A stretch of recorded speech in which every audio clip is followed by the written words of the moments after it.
É isso aí, gente. Esse é mais um episódio do Comunica Podcast. E hoje eu vou trazer um assunto que foi novo para mim, recentemente.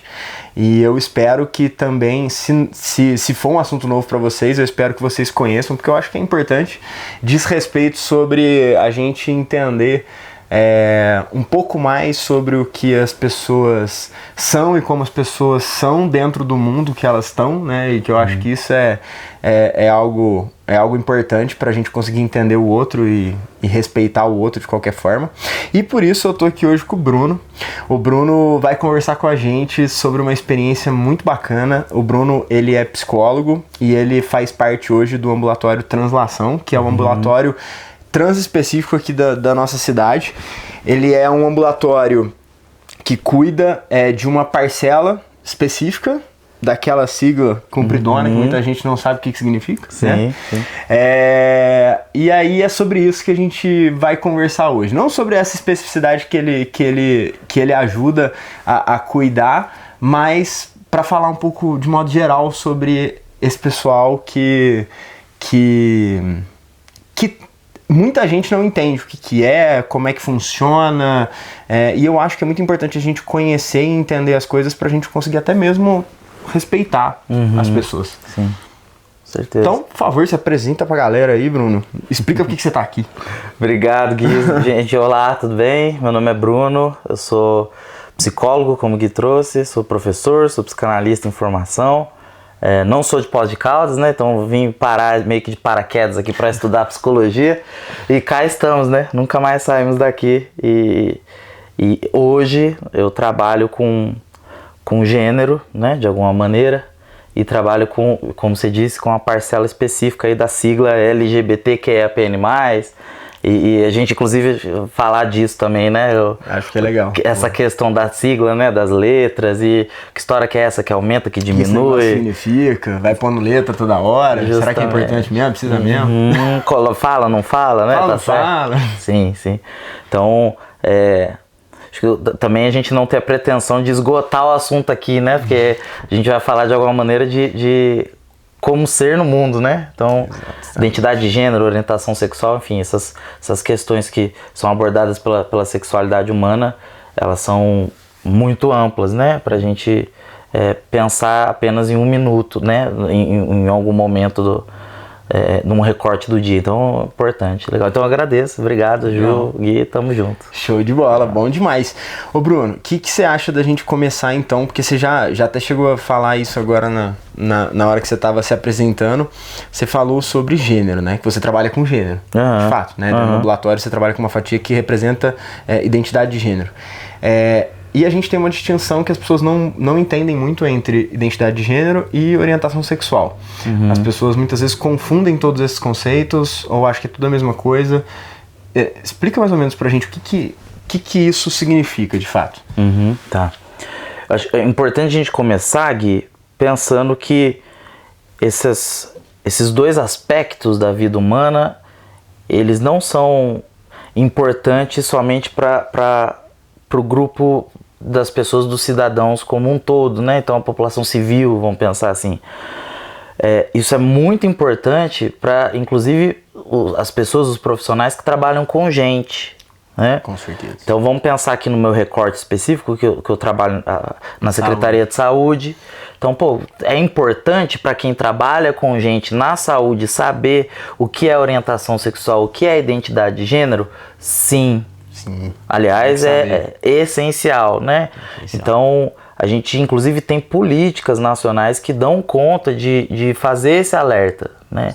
Então, uma primeira importante que a gente tem desde 2011, que é a Política Nacional de Saúde Integral LGBTI na época, né? Então, LGBT+, que já vai trazer pra gente esse aviso, olha, trabalhador da saúde, trabalhador do SUS, a gente vê nem o que significa. Orientação sexual e identidade de gênero são dois determinantes sociais de saúde. Sim. Né? Então, como as pessoas lidam com a sua orientação sexual, com a sua identidade de gênero, vai ser fundamental para, inclusive, as pessoas acessarem outras pessoas e pensar saúde, né? E aí a gente pode, inclusive, falar de uma maneira mais ampla e pensar que o que a gente faz até a nossa morte, né? Lidar com a sexualidade. Sim. Né? De quem a gente gosta, quem nos afeta, quem a gente ama, com quem a gente quer transar, enfim. Isso né? ocupa uma parcela muito significativa do nosso tempo. Bastante. Então saber essa diferenciação, para quem ainda tem dúvida, para quem trabalha com saúde e para quem trabalha cuidando de gente. Com gente, né? Não necessariamente saúde, pode ser outros aspectos da política pública também, que é importante. E até para quem não trabalha aí, sim, no sentido do respeito. Do respeito, né? do entendimento. Justamente, né? Então a gente pensar que conhecimento também é saúde, né? Então, por falta de conhecimento, inclusive, a gente, na nossa sociedade, principalmente ocidental, e aí pegar o recorte do Brasil, a gente dá conta, inclusive, de matar pessoas. Com certeza. Por conta disso. Né? Então, isso é importante. E aí sim, né? Então, orientação sexual e identidade de gênero. Do que a gente está falando quando a gente está falando dessas duas coisas? Vamos começar pela orientação sexual. Né? Orientação sexual. Nosso relógio gosta de conversar às vezes. Deixa eu tirar ele. Já vai pro making off.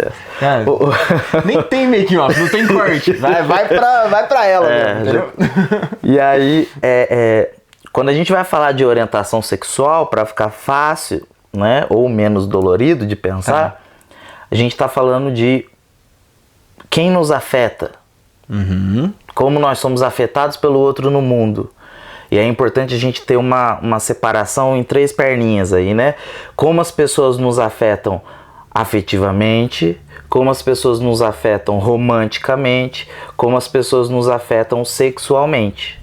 Que também são coisas distintas. Também vão fazer suas diferenças aí e que vão abrir espaço para muitas outras discussões, né? Então, quando a gente vai pensar, inclusive, nesse campo afetivo, daquilo que, pô, eu gosto de você, não necessariamente romanticamente, mas nem sexualmente, mas eu gosto de você.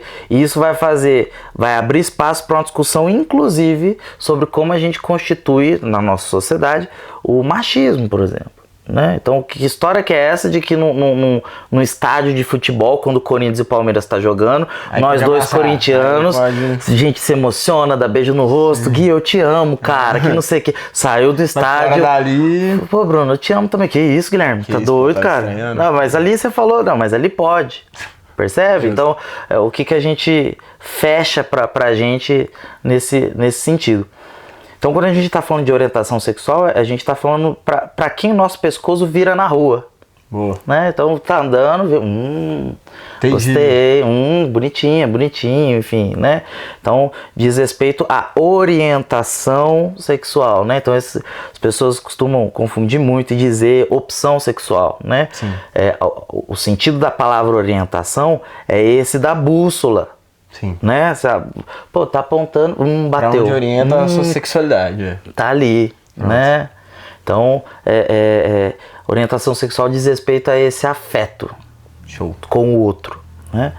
E aí a identidade de gênero, então, vai dizer respeito sobre como você se identifica no mundo com base no gênero. Tá. O que é gênero? Justamente, né?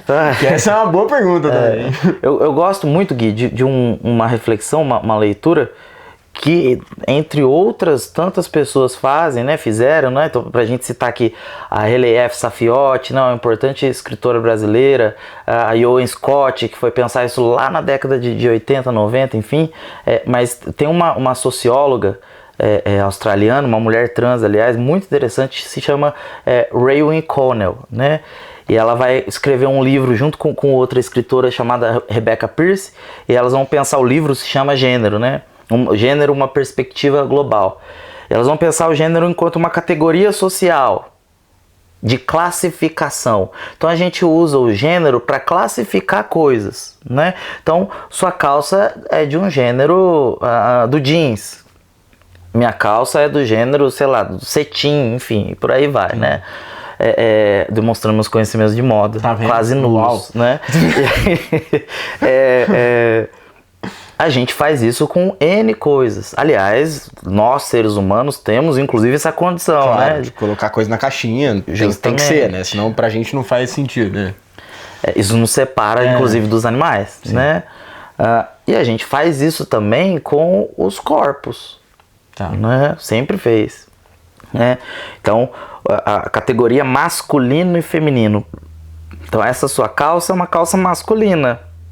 A blusa da Ju é uma blusa feminina, né? Então, a gente faz essa separação enquanto categoria social como uma tentativa de organizar a sociedade em caixas.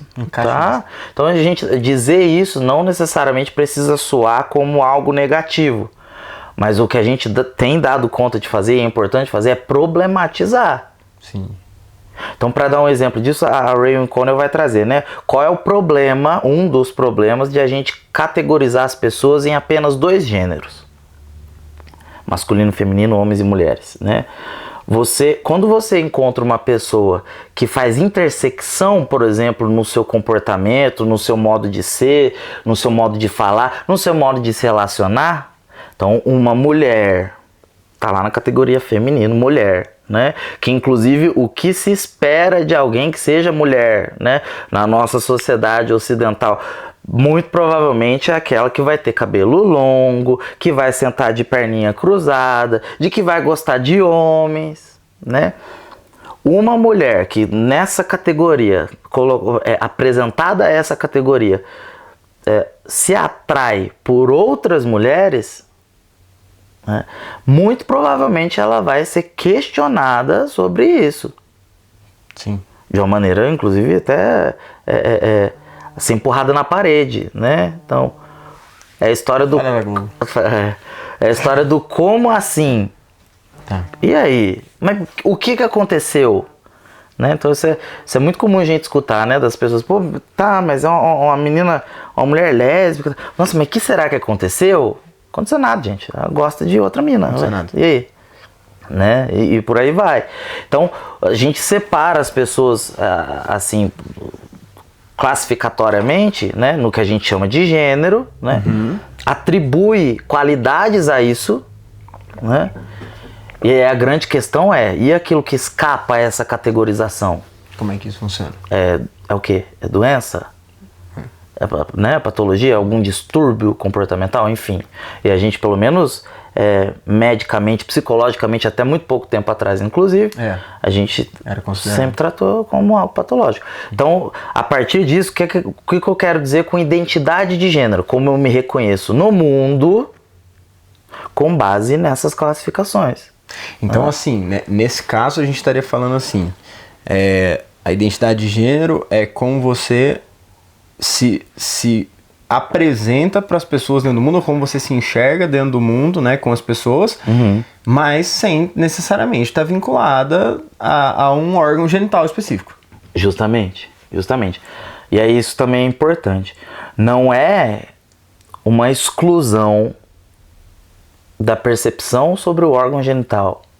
Sim. Não é que a biologia não importe.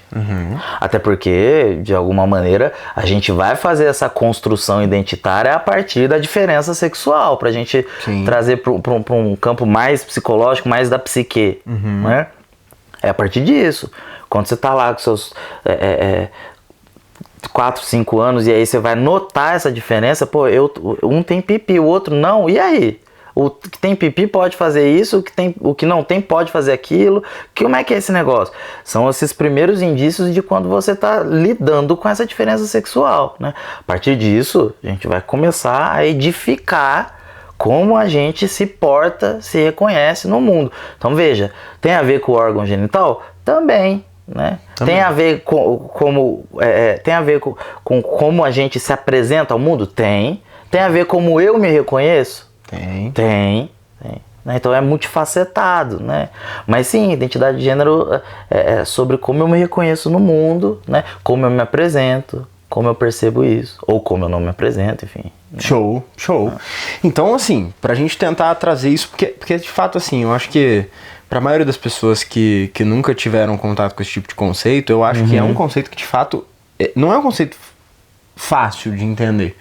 É um conceito que se entende facilmente, mas não é fácil de entender. Então, se a gente parar e refletir sobre, a gente consegue entender. Então é isso que eu proponho a vocês. Mas não é tão simples, não é assim, a gente joga a informação, você absorve, não é bem assim. E tem que estar disposto. Talvez, fala pra gente um pouquinho mais sobre essa sigla, Porque pelo menos eu consegui enxergar de uma maneira um pouco mais palpável o que era cada uma dessas coisas quando me apresentaram as situações específicas dentro da sigla para eu entender o que aquilo lá significa. E aí eu consegui entender, não, pera, isso aqui é orientação sexual, isso aqui é identidade de gênero. Então, o que você me fala? Vamos falar um pouquinho sobre essa sigla, vamos ver se ilustra melhor, pessoal. Sim, eu acho que inclusive a gente dá exemplo, a sigla é um bom exemplo de como a gente pode pensar o que é identidade de gênero e o que é orientação sexual, né? Então, acho que pode ficar mais fácil.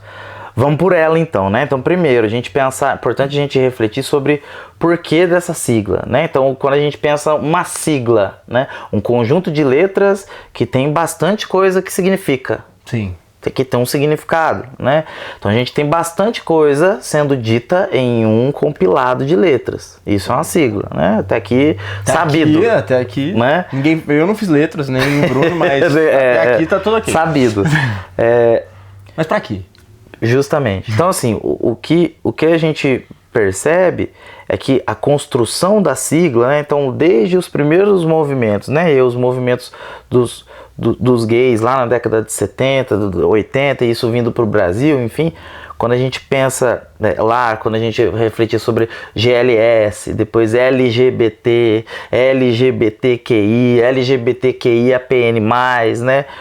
Aí foi indo. E indo, né? E aí o mais, né? Que é bastante significativo, né? Sim. Então, isso é importante porque a gente tem bastante gente aí. Então a gente não está falando de um bloco das mesmas pessoas, com as mesmas necessidades, com os mesmos acessos à saúde, com os mesmos acessos a outros lugares. Não.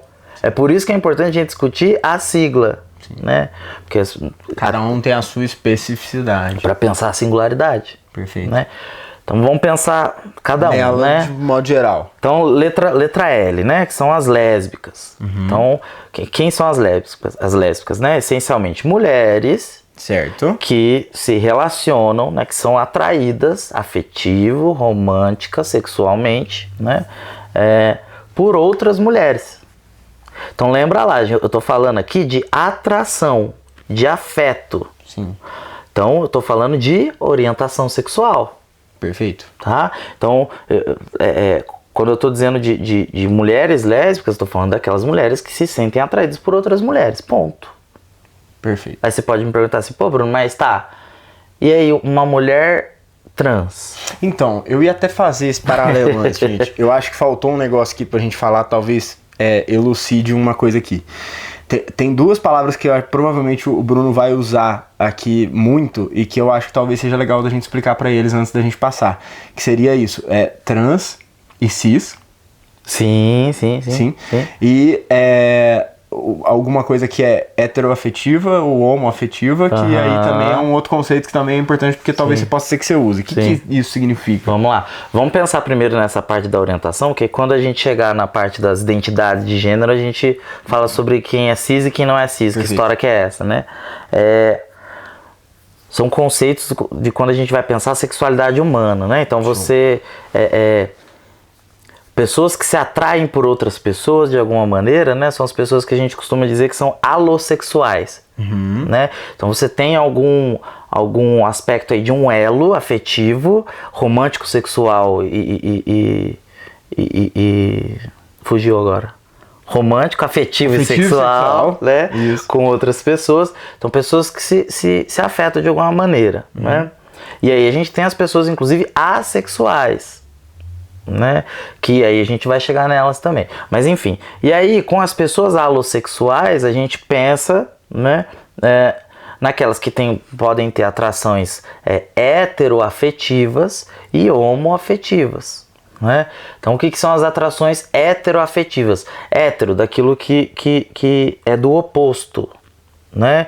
Então um homem que se atrai por uma mulher, pelo gênero oposto, né, que convencionalmente é o gênero oposto.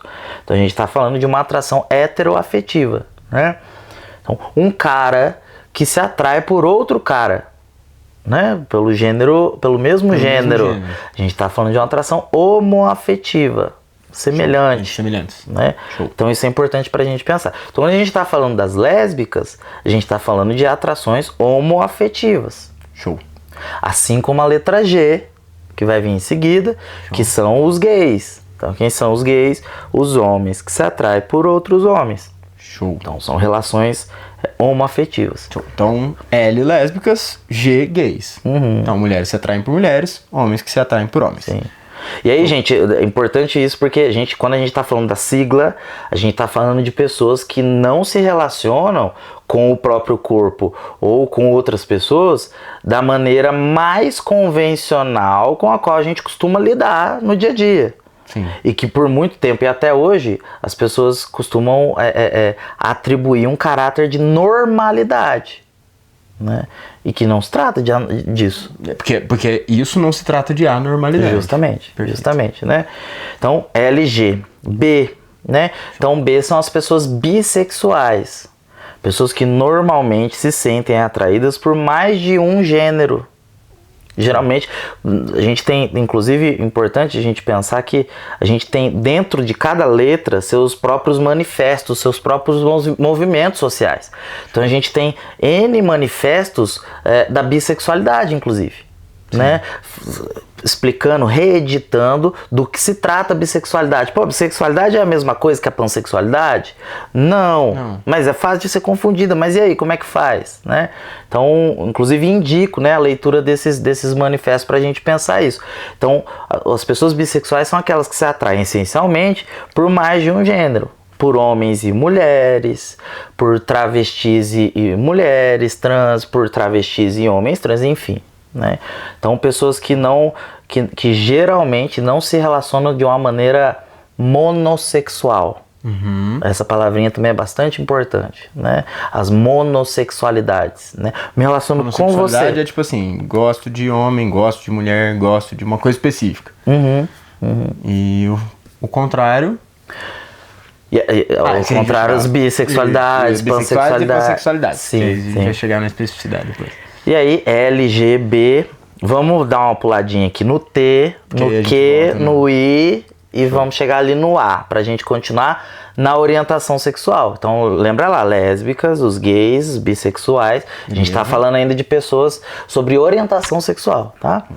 Então, a assexualidade, a de assexuais, né?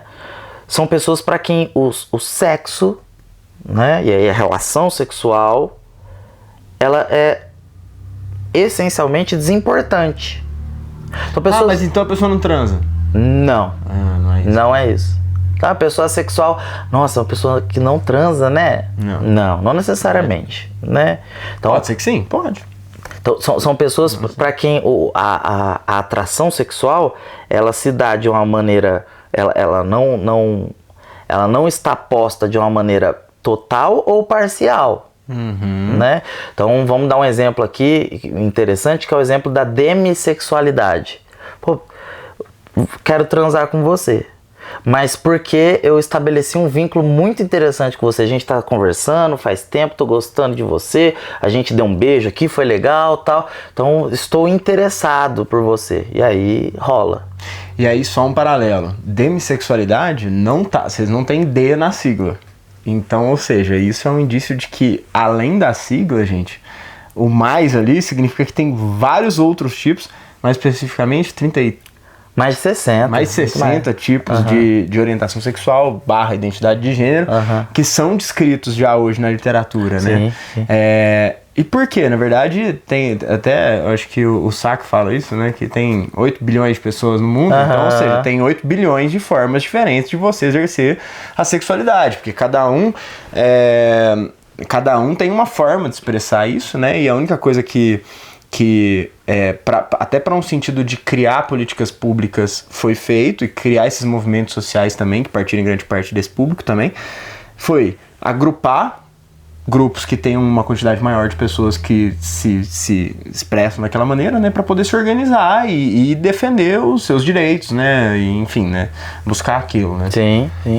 Em última instância, nossa preocupação enquanto pessoas que trabalham na saúde, quando a gente vai fazer os atendimentos, é muito menos pensar a pessoa enquanto uma letra. Sim. Mas saber, e aí pensar no sentido saúde sexual, por exemplo, como você transa. Sim. Como você sente prazer. É isso que me importa. Sim. Pra gente perceber de que maneira aquilo está sendo de uma forma saudável. É isso, né? Ótimo. Então, e aí você falou do restante da sigla. A assexualidade, assim como a letra T, que a gente vai falar já, ela é um guarda-chuva. Então a demissexualidade está dentro do guarda-chuva da assexualidade. Show. Assim como a gente tem, não sei se você já ouviu dizer, por exemplo, de pessoas sapiosexuais, né? Que tem um interesse sexual, um interesse afetivo por pessoas que são consideradas por ela pessoas muito inteligentes. Tá. Né? Pessoas que têm uma certa aptidão específica intelectual, né? Então também está no campinho. Percebe como é que a relação se dá para um afeto sexual que tem uma parcialidade? Uma parcialidade. Depende de algo. Depende de uma coisa que não é necessariamente o gênero ou o órgão genital. Que mais, justamente. O mais tradicional. Justamente, né? Show. Então o A, pessoas assexuais. LGBTQIAP, letra P, de pato, né? Então as pessoas pansexuais são as pessoas que se sentem atraídas, que se relacionam com outras pessoas, independentemente do gênero e da orientação sexual. E aí que diferencia talvez da bissexualidade, porque a bissexualidade ela é direcionada a um público mais específico, né? Então assim, eu gosto de homens, gosto de mulheres, gosto de travestis, gosto de mulheres, geralmente. Enfim, alguma coisa assim nesse sentido. Sim. O pansexual não, né? Ele gosta de gente. Sim, Ele se atrai por aquela pessoa, independentemente de qual é o gênero dela ou de qual é a própria orientação sexual dela, né? Assim, e aí lembrar, gente, que a gente não tá falando aqui de distúrbios ou transtornos sexuais, né? Então a pansexualidade não tem a ver com compulsão sexual. Eu quero transar, tem 15 pessoas aqui na sala, eu gosto de qualquer um, eu quero transar com todo mundo mesmo. Não significa isso. Não é sobre. Mas é justamente sobre esse afeto. Né? Então a pansexualidade. Então PQIAPN+. Então beleza. Então até então a gente falou sobre as orientações sexuais. Por quem seu pescoço vira na rua, por quem seu coração bate mais forte. Sim, justo. E aí agora sim a gente chega nas identidades de gênero. Que são as outras letrinhas. São as outras letrinhas dessas que a gente está comentando. Então já vamos direto para a letra T de tatu. Show. Né? Que são as pessoas transexuais, as pessoas travestis. Tá? Antes da gente, antes da gente falar disso, acho que é importante a gente tocar sobre que palavra que é essa, né? Que as pessoas, meu Deus, agora tem uma invenção, agora que história que é essa de pessoa cis, né? Aí você pergunta, eu não sei se você viu um meme recente que teve, virou meme, né? Mas assim, até preocupante, né? Nem era o intuito, ainda bem que virou meme. De uma entrevista de um repórter chegando em pessoas famosas, né? E falando quais são os seus pronomes. Nossa, eu vi isso. Né? E as pessoas responderam, eu sou Corinthians. Pô, né? Então, assim, o quanto a gente tá, inclusive, atento com a nossa própria sexualidade. Tem uma que você fala do apelido dela. Muito bom. Justamente, quais são os seus pronomes? É tchutchuquinha, menor, pequeno. Pô, tá. Não é bem isso, não. Tá sabendo. Ok. Então, quando a gente tá falando de pessoa cis, né, da cisgeneridade, né, que história é essa, né? Então as pessoas cis, a gente está falando, gente, de uma condição em saúde. Uma condição em saúde sexual, em saúde identitária. Né? Então quando a gente está falando da cisgeneridade ou de pessoas cis, C e S, né? A gente está falando de pessoas que se identificam, né, com o gênero atribuído ao seu sexo biológico. Show. Com o gênero atribuído ao seu nascimento. Né? Então o Guilherme nasceu lá de pipi. Desde antes dele nascer, o papai, quando viu lá no ultrassom que tinha um pipi, é Guilherme. Pronto. Vou encher o quarto de miniatura de casa, de imobiliário. O cara vai manjar dos negócios imobiliários e vai fazer medicina, e esse é o Guilherme. Pronto. Né? E aí o Gui se reconhece nesse lugar, se identifica como um homem. Eu tô falando especificamente da parte do gênero, né? Então, você é uma pessoa cisgênero, tá? Condição em saúde sexual. Ok. Show. Saudável. Então, né? Sexo biológico homem, se identifica como homem. Sexo biológico macho, né? Sexo biológico macho. Pipi. Pipi, A gente atribui o pipi a ser homem. A ser homem, logo... Eu me identifico com isso, beleza. Pronto. Cis, tá. Cis. As pessoas transexuais, as pessoas travestis, as pessoas de outras identidades de gênero, são as pessoas que não são cis. Certo. São as pessoas que não se identificam com o gênero atribuído ao sexo biológico, com o gênero atribuído ao nascimento, tá?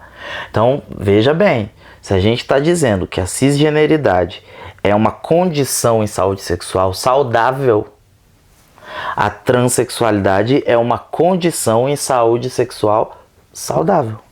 Ponto. Justamente. Porque não diz respeito, de novo, por mais que a gente tenha essa influência, essa interferência, esse atravessamento do outro sobre o nosso sexo biológico, quem dá conta dessa construção de como ser homem, de como ser mulher, ou de que não se trata de ser homem, não se trata de ser mulher, somos nós. Perfeito.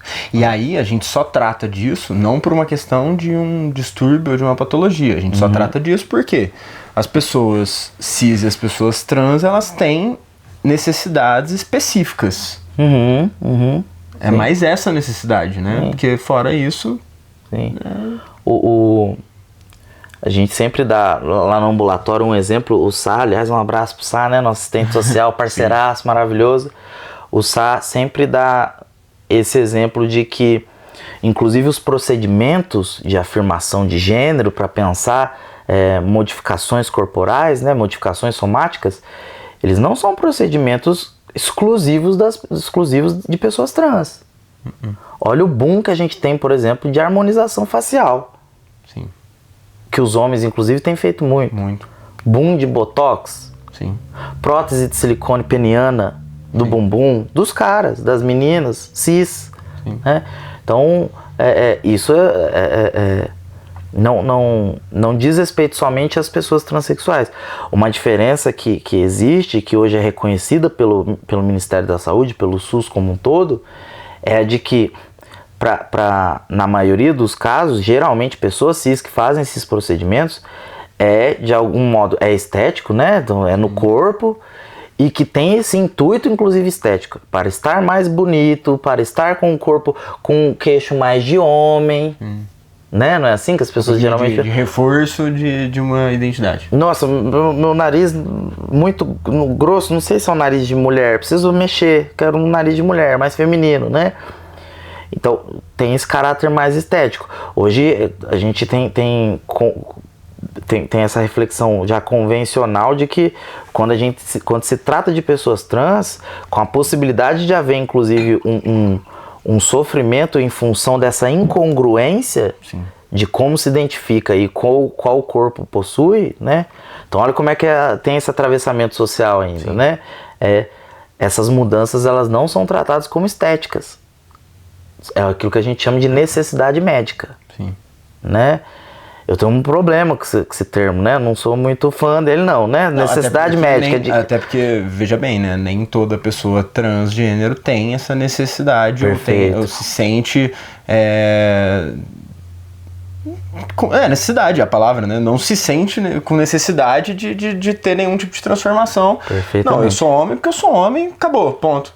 Perfeitamente. Não, mas você tem seio. Ué, daí? Sou homem, ponto, né? Então, sim, assim, tipo, tem gente que faz sentido isso, né? E tem gente que é o contrário também, e tá tudo bem, né? É o jeito que a pessoa vai se reconhecer, né? Sim. Então, assim, pelo menos o que eu entendi é isso. Sim, né? E essa é uma luta que a gente precisa tomar pra gente, né? Então, transexualidade não é sinônimo de sofrimento. Sim. E transexualidade também não é sinônimo de modificação corporal. Sim. Então, né? Aí beleza. Essencialmente, né? Cis e trans. Então, o T são as pessoas transexuais. São as pessoas transexuais. E travestis. E aí? Que é a diferença entre uma mulher trans e uma travesti? Tá, vamos lá. Vou usar aqui dizer sobre as travestilidades e as feminilidades, assim, né? As mulheridades, por assim dizer. Primeira coisa, gente, importante e super tranquilo de a gente entender, em nome do respeito pelas outras pessoas, né? As mulheres trans e as travestis São duas identidades femininas. Então, assim como você trata, diz uma mulher, tem uma moça esperando ali no atendimento, Tem uma travesti. a fulana, a mesma coisa com as travestis. São identidades... É o tal do pronome. O tal do pronome. Se alguém faltou a aula de... Se alguém faltou a aula básica de língua portuguesa, né? Pronomes são esses, tá, gente? Uma, ou, a, né? Você vai pensar aí, né? Então, você pensar isso já é um primeiro ponto, para não cair no desrespeito, né? Show. E aí, tá, pra gente chegar a essa diferenciação, a gente precisa fazer um retorno histórico aqui, né? Então, quando os procedimentos de afirmação de gênero, né, o acesso aos procedimentos de afirmação de gênero começaram a ser um pouco mais publicizados, né? Então a gente está pensando em década de 70, 80, 90, enfim.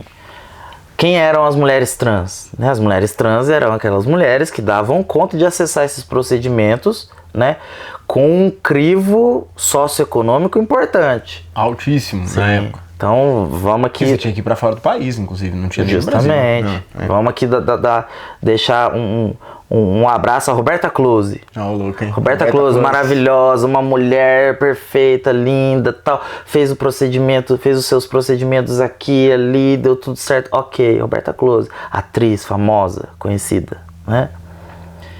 E a mulher trans da periferia? Fazer o quê, né? Como é que ela acessa esses procedimentos? O implante de silicone, a cirurgia de redesignação. E aí a gente está falando o quê? Década de 70? Década de 70, sequer as cirurgias de redesignação sexual eram permitidas. Então aqui no Brasil a gente teve na década de 70 os dois primeiros casos de cirurgia de redesignação, né? O caso famoso da Valdirene Nogueira, a primeira mulher trans a fazer a cirurgia, e um psicólogo, João Neri, que também fez a cirurgia em 77. Ambos com o mesmo cirurgião que foi inclusive preso. Olha que joia. Né? Por ter sido pioneiro. Então ele foi preso por isso. Né? É isso aí, gente. Fica...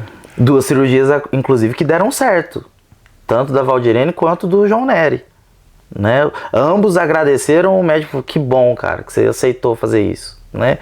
Então, nessa época, as mulheres... E aí, pensa esse recorte da classe, da raça e do gênero. Como é importante, e esse debate das ciências sociais, inclusive, é fundamental a gente trazer essa galera para pensar isso junto com a gente, né? Então o recorte da classe, da raça, do gênero é fundamental para dizer como você acessa, por vezes, saúde. Né? Então a mulher trans da periferia, da favela, preta, que às vezes, inclusive, tinha dificuldade para acessar trabalho e era realocada para qual tipo de trabalho? O trabalho sexual. Sim. Que inclusive é uma realidade atual do nosso Brasil, né? Vai acessar implante de silicone que custa 10, 15, 20 conto para fazer, né? É silicone industrial. Óleo. Né? Então, a gente tem essa separação. Então aí convencionou-se pensar que essas pessoas periféricas que não tinham tanto acesso, que às vezes tinham dinheiro apenas para se vestir... E aí a ideia do nome, travestir-se, né? Eram as pessoas dadas como travesti. Então o termo travesti ele surge num primeiro momento como algo inclusive até pejorativo, né? Então hoje o que acontece? As travestis retomam esse conceito, esse nome, como, né? Uma marca de uma luta sociopolítica. Né? Perfeito. Eu gosto dessa palavra, né? Então, uma identidade sociopolítica. Né? Então vamos lembrar lá da Linda Quebrada quando ela entra no Big Brother Brasil, né? E a galera começa a se apresentar, ela, você quem é? Eu sou Linda Quebrada e tal, não sou um homem, não sou uma mulher, sou uma travesti. Então percebe como é que a gente abre uma perninha na possibilidade de ser no mundo? Sim. Homens, mulheres. Homens trans, mulheres trans, travestis. Sim. E aí, assim, eu assim, eu entendo isso como se fosse até falei, não sei se corretamente, mas como se fosse um grito de guerra, assim, né? Como se fosse levantar uma bandeira mesmo, para que elas sejam olhadas, né? Porque é isso, é um público com especificidades, necessidades específicas, né? Que talvez a mulher trans não tenha. Né? Que, assim, pelo menos não demandas sociais e políticas como as travestis. Sim. Com certeza. Essa é a raiz, né? E aí, assim, então o T é isso, são os transexuais e as travestis. Homens trans, mulheres trans e travestis. Então, a letra T, depois a gente veio com o quê? Com o Q, né? LGBTQ, tá? Queer. O Q, o termo queer, né? Então, esse termo norte-americano, que em tradução livre se aproxima ali do que é estranho, do que é esquisito. Que inicialmente, lá na década de 60, 70 nos Estados Unidos, era um termo muito usado para dizer de pessoas que fugiam, que deslizavam da integração da família convencional norte-americana, né? Então, papai, mamãe, filhinho, cachorro, papagaio, né? Quem era esquisito? Então, o cara gay, afeminado. Tipo, queer era todo mundo que tava dentro da sigla hoje. Todo mundo fora das caixinhas convencionais, né? Então, não só, né? Então, assim, o louco, né? As pessoas pretas, as pessoas... Moradores de rua, pessoa com dependência química, justamente, né? Então, assim como o termo travesti, né? Esse termo queer, ele é apropriado pelas discussões acadêmicas, né? E a gente retoma isso agora como teoria. Então a gente tem lá a teoria queer, a gente vai pensar o Judith Butler, né? Então, para a gente retomar essas discussões e para pensar então, e aí agora sendo mais prático, né? Quando a gente está falando de pessoas queer, e esse termo é mais usado na América do Norte, né? A gente está dizendo não necessariamente de pessoas que se reconhecem enquanto queer como identidade de gênero e não necessariamente enquanto orientação sexual, mas algo que rompe essa barreira, rompe intencionalmente essa barreira, né? Provocativamente sobre o que é ser homem e ser mulher. Sim. A exemplo das drag queens. Sim. E dos drag queens. E dos drag kings. Drag kings. Dos drag kings, justamente. Quase um...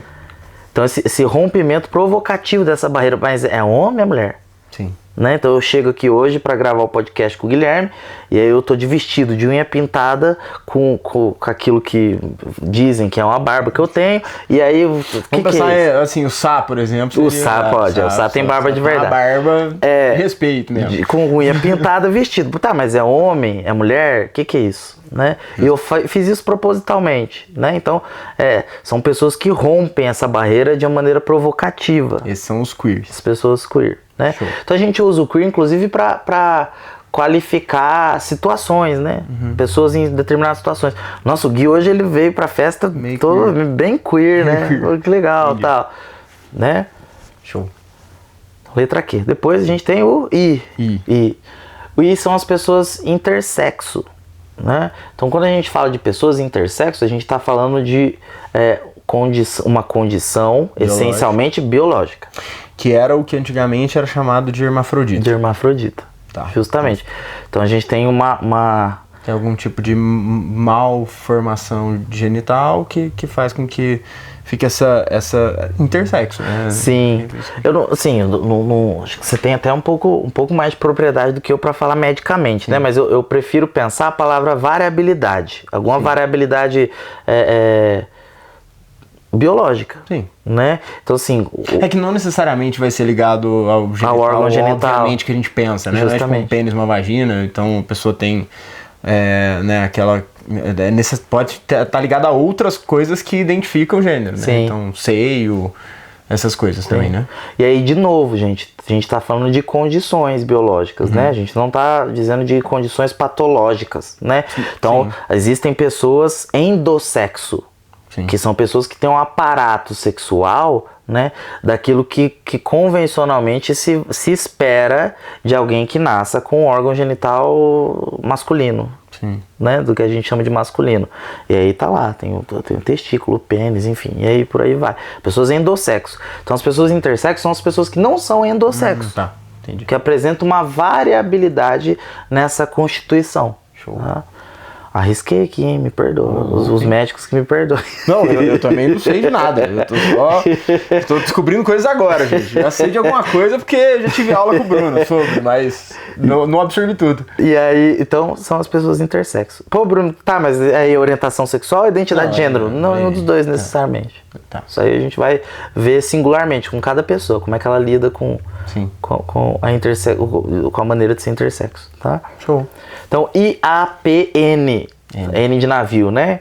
Então, N são as pessoas não binárias. Ou pessoas não binárias, né?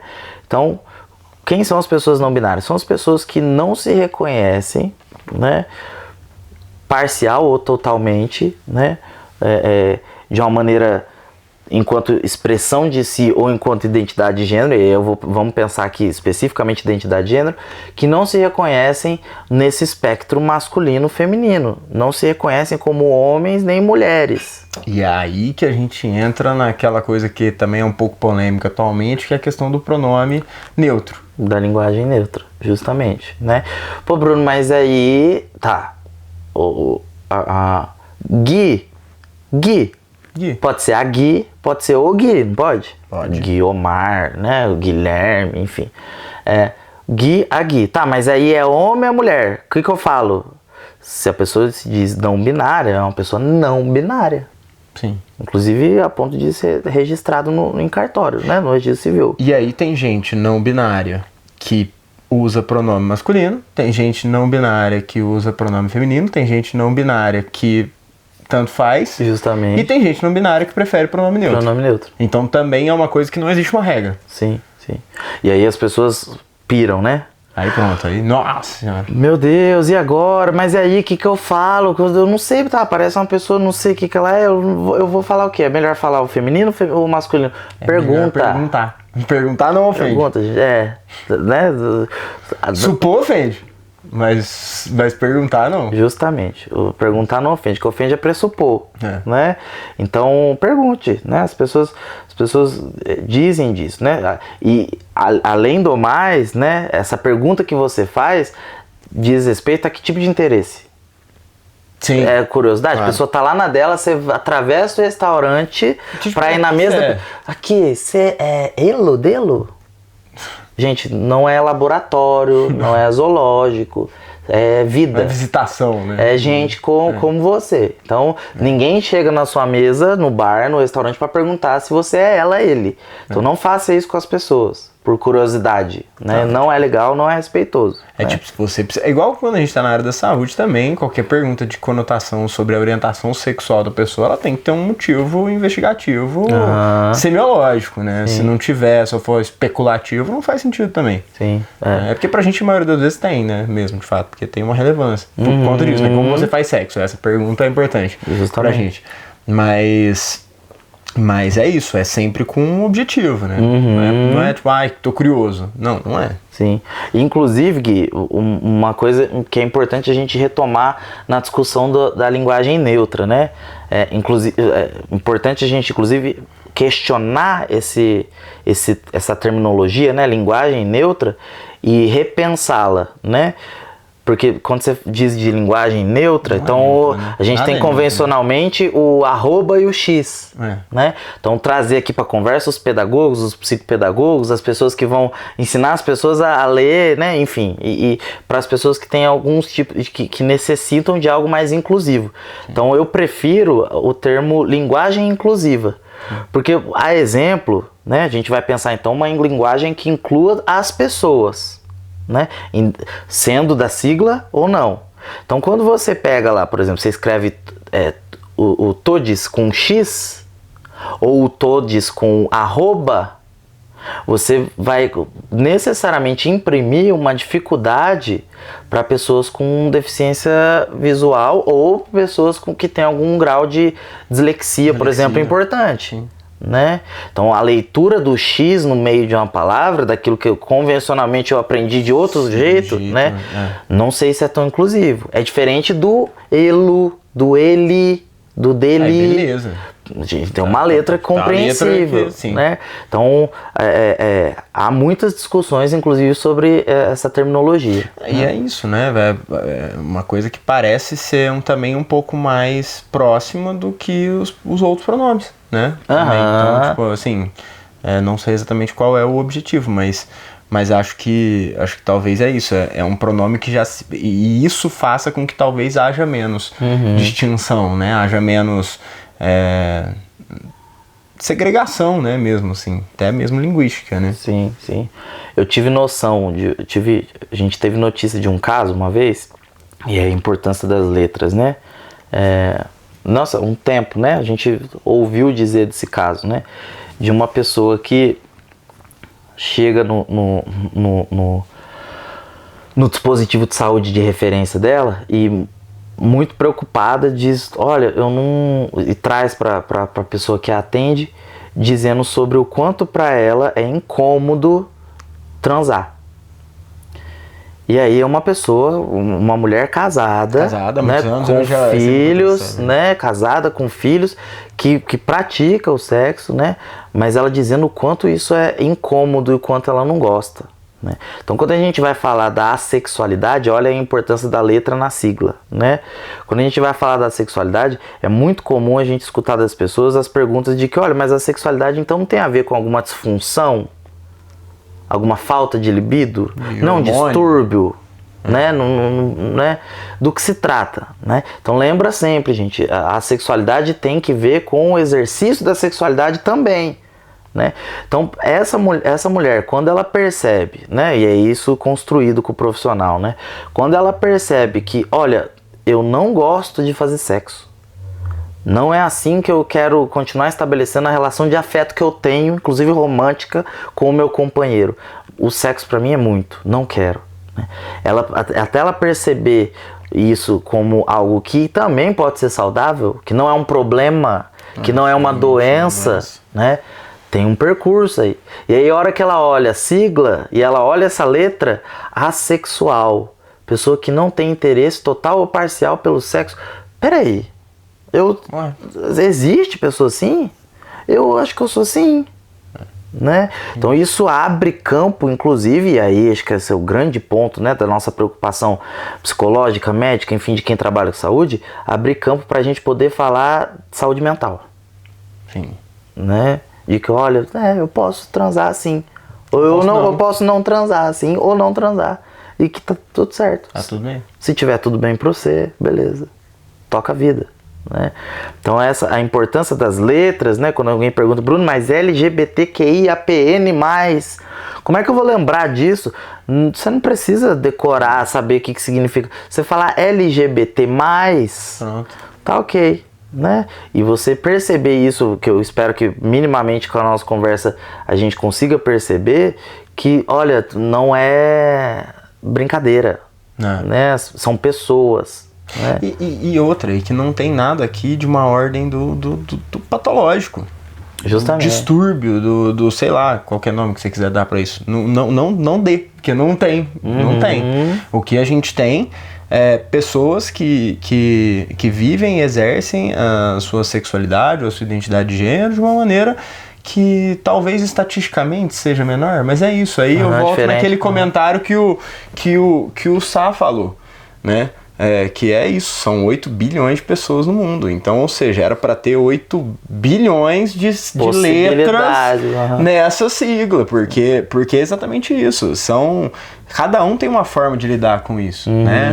Uns mais de um jeito, outros mais de outro, outros gostando mais de algo, outros gostando menos de outro algo, mas tá tudo bem, né? Então, assim, eu acho que é isso. Eu acho que a partir do momento que a gente aceita isso na gente, porque aí é uma coisa também que eu ouvi o Sá falar um dia também, que é isso, né? Aí a pessoa, um belo dia ela passa e um homem cis, heterossexual, casado, um belo dia cruza com um homem na rua e fala assim, nossa, que cara bonito.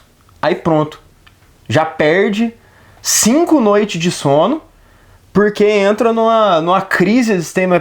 Como assim? Eu achei um cara bonito. Porque isso daí, gente, é coisa que a gente não consegue necessariamente controlar. Se passou o pensamento na cabeça, é porque passou na cabeça. Você não tem como despassar.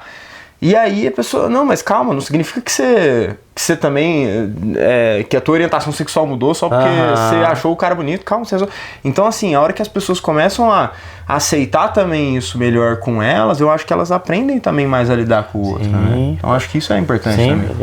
Pensar, inclusive, fluidez sexual, né? Sim, que são outros tipos, né? Sexualidade fluida, né? Que migra dentre essas, né?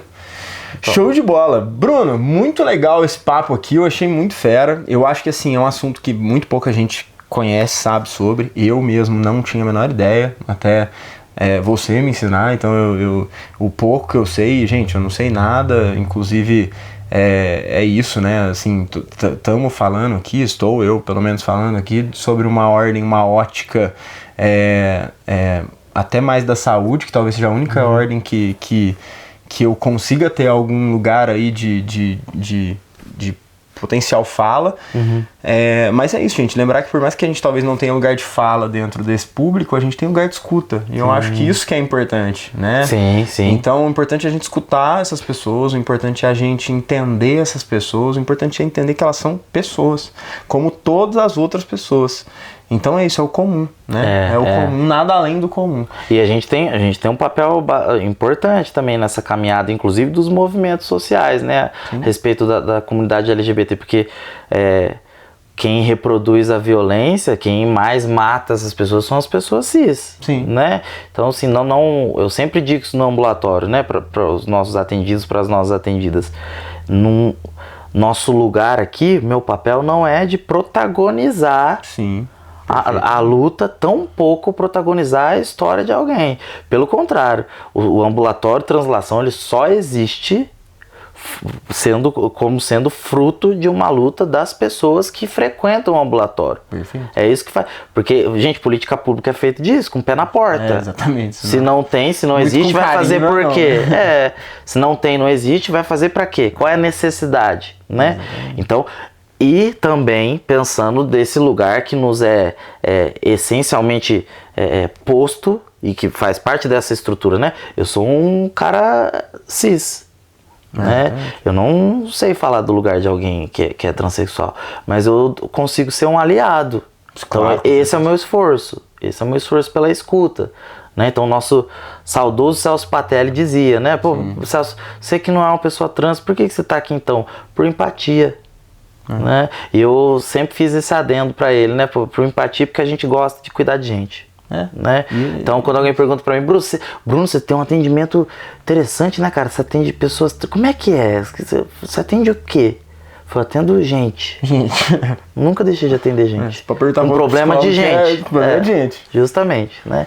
Então é importante. Eu gosto desses espaços e gosto sempre de falar sobre isso nesses espaços, porque é mais um indício de que a gente está cada vez mais fazendo isso ser menos dolorido de se dizer, né? Quebrando, deixar de ser mais dolorido, falar sobre tabu. Né? Gente, sexualidade não devia ser tabu para ninguém, porque todo mundo está aí com isso. A gente. Justamente. E assim, eu geralmente no final, gente, do episódio sempre falo se o convidado quer deixar algum recado pra galera, mas nesse caso eu acho que eu vou fazer um pouco diferente, porque eu quero deixar um recado que eu acho extremamente importante. Boa. Gente, a coisa talvez mais importante que eu aprendi com o Bruno, que eu aprendi dentro desse nicho, né, desse grupo de pessoas que a gente porventura cuida também, é que assim, perguntar não ofende. Então perguntem, essa coisa do pronome, ela é em grande parte muito importante para essas pessoas.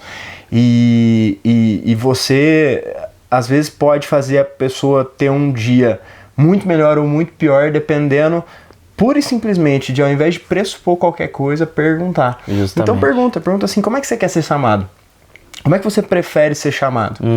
E ela vai te responder, eu prefiro ele, prefiro ela, eu prefiro... enfim, ela vai te direcionar, ou ele vai te direcionar, a pessoa vai te direcionar pra como ela quer ser chamada. Sim. E quando ficar difícil, é só você fazer um exercício muito básico, que é de pensar qual é o maior marcador que você tem na vida pra te referenciar nos lugares. Então, quando você chega no lugar, você aperta a mão de alguém, a primeira coisa que você fala qual é? Seu nome. Muito prazer, eu sou... Então, a pessoa que, por exemplo, tem um nome social...